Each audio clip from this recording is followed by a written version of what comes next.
এখানে অনেক ভাইরা বলে মোবাইল চালালে এত কিছু মনে পড়ে না, কিন্তু যখন নামাজে দাঁড়ায় আল্লাহু আকবার, যাদের হয় তারা বলেন, এরকম যাদের হয় তাদেরকে আমার পক্ষ থেকে ধন্যবাদ, আপনি সঠিক রাস্তায় আছেন। এখানে অনেকে আছে না, একবার উজু বানাইলে বারবার মনে সন্দেহ লাগে,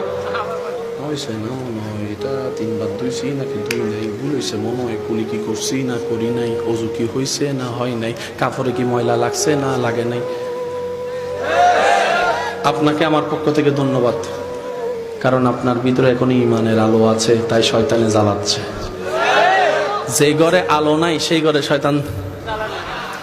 আপনাদের যদি এরকম হয় বুঝবেন এখন আপনারা রাইট ওয়েতে আছেন, কারণ শয়তান চায় না কেউ আল্লাহর প্রিয় হোক।